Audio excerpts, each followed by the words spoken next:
to facilitate the legal rights of the indigent and take care of them, and also perhaps in some way right certain unconstitutional injustices, if you want to call them injustices, that have been statutory. Your predecessor was criticized for running Dallas Legal Services in an abrasive manner. Mm-hmm. Is it possible to run the job in a non-abrasive manner? Well, I'm going to try. I would like to think, I've talked to Ed, and Ed is a very forceful individual. He's either hell yes or hell no, and he was very opinionated, and his opinions were well-founded and in some areas and well taken in a lot of areas. Even a dog knows the difference of being kicked and stumbled over. I plan to try to, in some way, use what means that I have at my command to perhaps tackle problems in a little different manner. Do you intend to be non-controversial then? Oh, no, I'm sure that what I'll do, I'll still have to step on toes of necessity, and that will be when I can't work it out. But I will sit across the council table, and I'll try to attempt in some way, because both sides lose usually when you go to court. Some judgments recite that one party wins, but that isn't always the case. If somebody has a right, and he is an indigent, and he qualifies under the OEO project, and the class action is warranted, and if it cannot be worked out, then the only recourse that the man has is the courts, and we will get it on.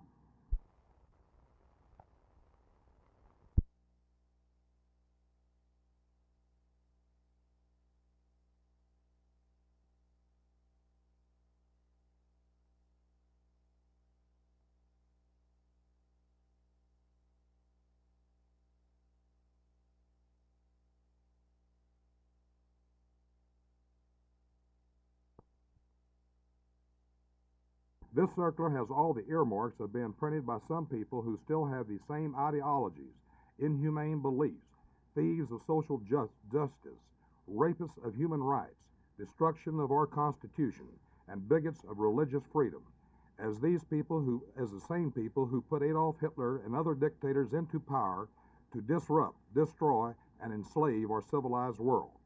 I have informed our local police department and at least one federal agency of this deplorable incident.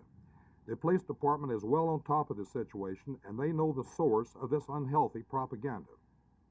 And I assure you that the source is not from the concerned citizens of Dallas against forced school busing or any of its members. It is derived from a self-styled Nazi organization who is well known by the Dallas Police Department.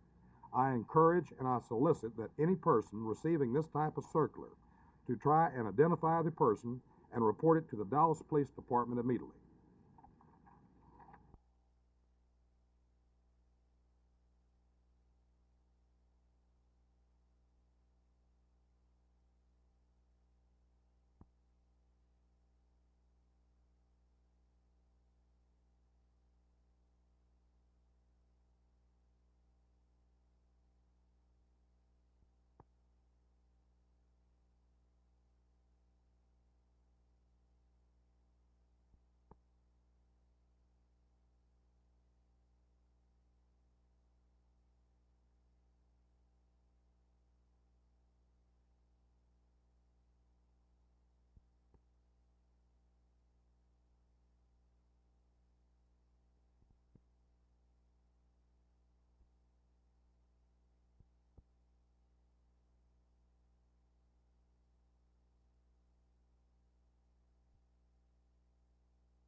In the past, people just could not buy flood insurance. The insurance companies could not sell it because of the adverse risk. Today, someone can buy a flood insurance policy in an eligible community for $70, where if they tried to buy it at the actuarial rate, the same policy would run $560. What about people who move into flood-prone areas now? Are they eligible for the federal assistance? If they live in an eligible community and purchase an existing property in a flood-prone area, they can purchase the insurance at subsidized rates. However, if we've identified the area of special flood hazard within the community and they build in the flood-prone area, they can only purchase the insurance at actuarial rates, which are considerably higher.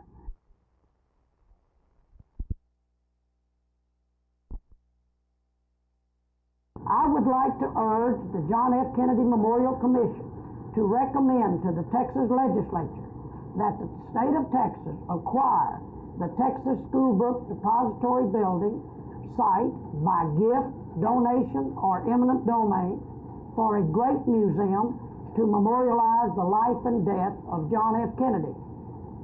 Thousands upon thousands more visitors from all over Texas, from all over this nation and the world will continue to visit this site. Their numbers will continue to grow with the passing years. We owe this as a truly great memorial to a truly great president and to the people of Texas, particularly to the future generations.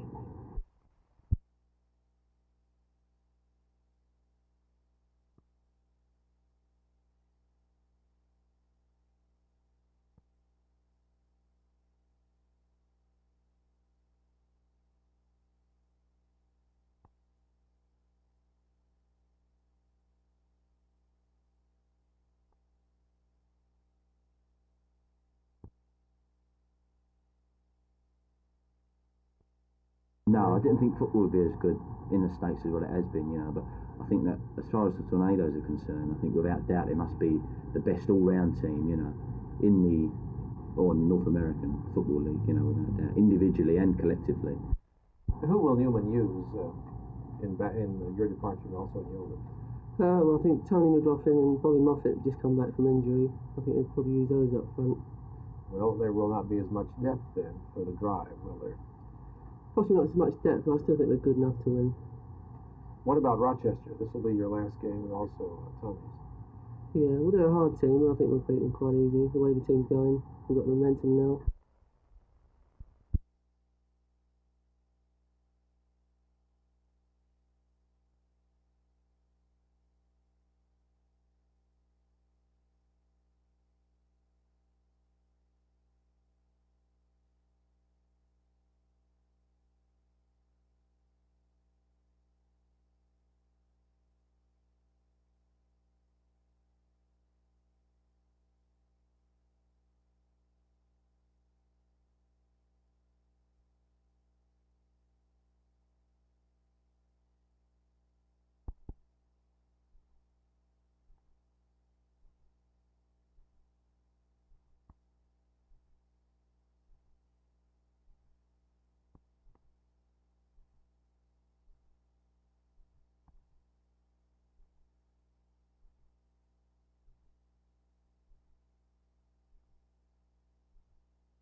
The results from the city officials was kind of interesting. As you well know, there was 11 members on the city council. I had received 6 replies. 5 definitely were opposed for school busing. The 6th member stated that he opposed it only, he opposed it if all children would get quality education, but he would be in favor of it if all children would not get quality education. This was George Allen.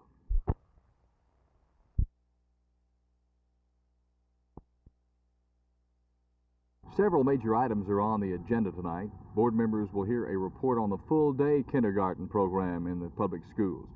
Some of the members had asked for an evaluation of the full-day status, questioning whether a half-day might not be better. The report is expected to show that for the system, the full-day plan is still the best at present. The board is also expected to approve changing of the immunization policy to conform with state law. This will mean the addition of several immunization shots for students to include polio, diphtheria, measles, and rubella. Also on the agenda will be consideration of the annexation of the Wheatland Common School District, the last in the county. Only a couple of students are involved, most of the annexation of the Common School District dealing with land. The rest of the 7:30 meeting will be taken up with a consideration of bids for various supplies with which to start the school year. The meeting is expected to be long, but mostly routine. Jerry Park, Channel 8 News on the Move, Fort Worth.